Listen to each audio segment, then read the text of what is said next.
Hello everyone, Charles Watts here, the Arsenal correspondent at Goal, joining you just after the North London derby has finished. Tottenham 2, Arsenal 0. I'm sure you don't need me to remind you of that scoreline. Players are long gone into the tunnel now, just looking down in front of me. Both managers out there doing their TV interviews. Mourinho obviously looking far happier than Mikel Arteta. Willian down there as well, and Gabriel's just headed back after doing a couple of interviews as well. You just have to look at the body language to see the difference in mood between the two managers. Mourinho absolutely delighted walking out. There's been a fair few fans sort of behind me in the executive boxes here. They've been cheering Mourinho down the touchline, singing his name, taking a piss out of Arsenal fans, Arsenal players as they walk down, which you'd expect here. And Mourinho just a very, very happy man, as he should be. His team are top of the table. Lost just that game against Everton on the opening weekend, and they look a very, very good team, and they were very good today. Again, interesting game when you look at the stats. You look at possession. Arsenal nearly 70% possession. They had more shots, 44 crosses, more corners, nearly 300 more passes. Dominant in all areas statistically, really, apart from the all-important one. And yet, Tottenham looked in complete control the whole game. They just sat deep, did exactly what they did against Man City here. Waited for the counter-attacking opportunities, and when they did, they took them with ruthless efficiency. Brilliant goal from Son early on. Dreadful defending from Arsenal, but brilliant from Son, as he's done so many times. What a player he is. Kane again setting him up. Son driving towards the box, curling one from 25 yards into the top corner. Fantastic finish. You could see it happening from a mile off, though. And Rob Holding just sat back, let him run in, dropped off, let him get a shot away, and you can't do that with a player of Son's quality. After that, Arsenal settled back into it, were on top, dominating possession again. You kind of, right up to half-time, you thought they might get themselves an equaliser, such was their dominance of the ball. Didn't do it, and then got caught upfield again, right before half-time. This time it was Son to Kane, and 2-0. Another brilliant finish from Kane. Thomas Partey got injured just before that breakaway. He was off on the touchline, sort of talking to Mikel and the coaching staff. Mikel actually shoved him back on the pitch as Tottenham broke away, and he tried to run. He got about 5 strides in though and had to stop and come back, and then the ball ended up in the net a few seconds later. So Arsenal made the big gamble on Thomas Partey, rushing him back for this one. First game in a month, only had 2 training sessions. They thought it was a gamble that was obviously worth taking, but it's one that's ultimately backfired, and now we'll have to wait and see how long the injury is. If it's the same injury, which looks like it is, it was a thigh problem before. If he's aggravated, if you think he was out for a month before, is he going to be out for the same amount again? And if he is, then he's going to miss a busy festive period. So it's really difficult, worrying times here for Arsenal now. Sit 15th in the Premier League, still scored just 10 goals in 11 games. Now only the bottom 3 have scored fewer. They've created 65 chances in the league. No team in the Premier League has created fewer chances than Arsenal, which is an absolutely dreadful statistic, and one that I'm sure we will be asking Mikel Arteta about when he comes up and does his press conference in a few minutes' time. But it's one he's been asked about before, and it's not one it's a problem he's been able to find a solution to. In fact, it's getting worse, if anything.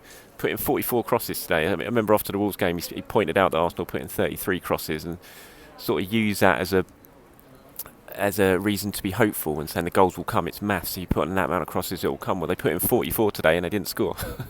And if that's going to be the tactic for Arsenal, then it's worrying, because you look at the strikers they got in the middle there. Aubameyang, not known for his heading. Lacazette, not really a great header of the ball. Bukayo Saka, not even 6 foot. You're just putting crosses in. It just feels like hopeful crosses, and you're hoping that something's going to happen rather than thinking something's going to happen. And Arteta's got to find a solution to this, and quickly, because although he still has, I would say, the support of the fans, certainly the majority of the fans, and they understand that he does need time, and he spent the whole week calling for time in the build-up to this.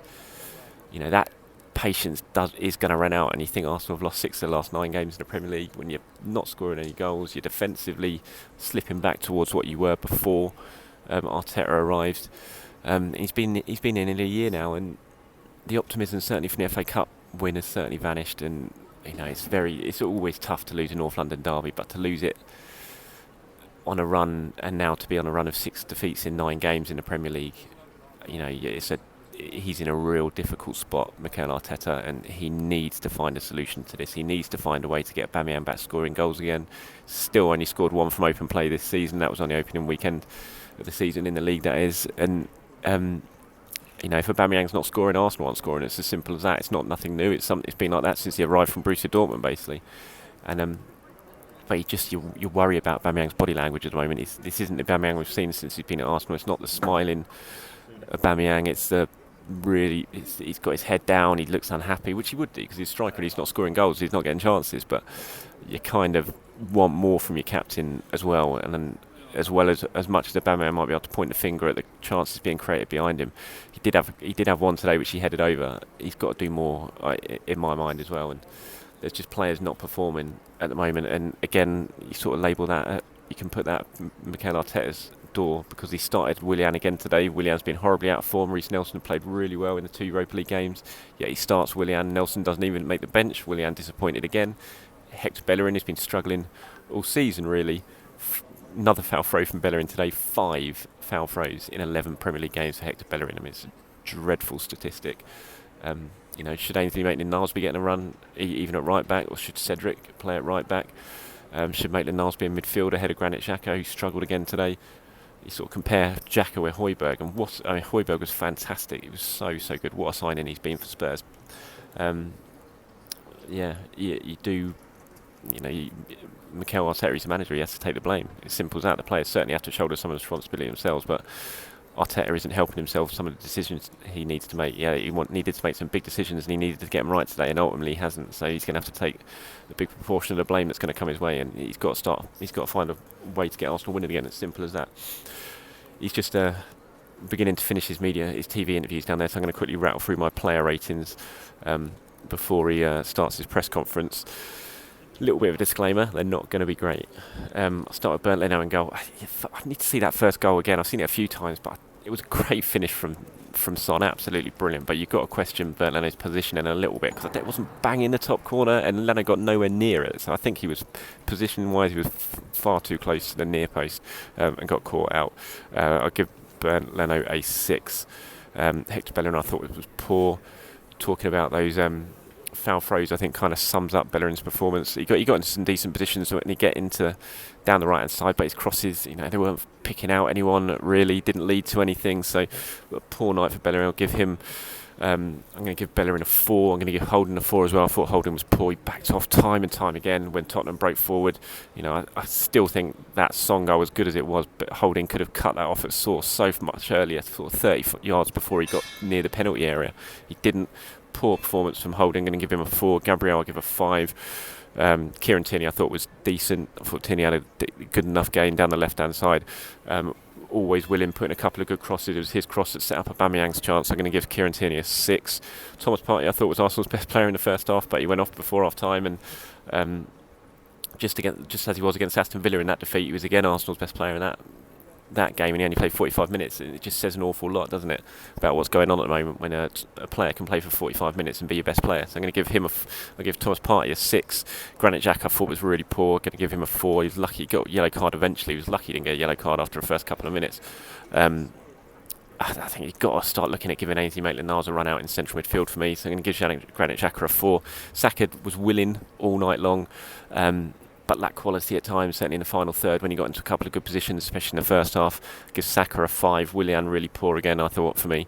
Just didn't do enough. He's not warranted his place in the team.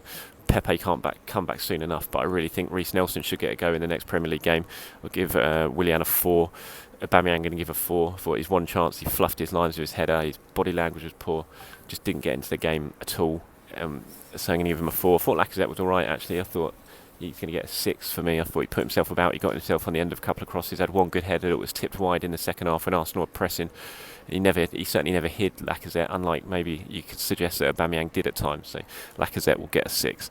In terms of subs, tough to really mark them. Eddie came on towards the end, didn't really have time to be involved. I'll give Ceballos a 5 at his second half. He came on at half time for Partey.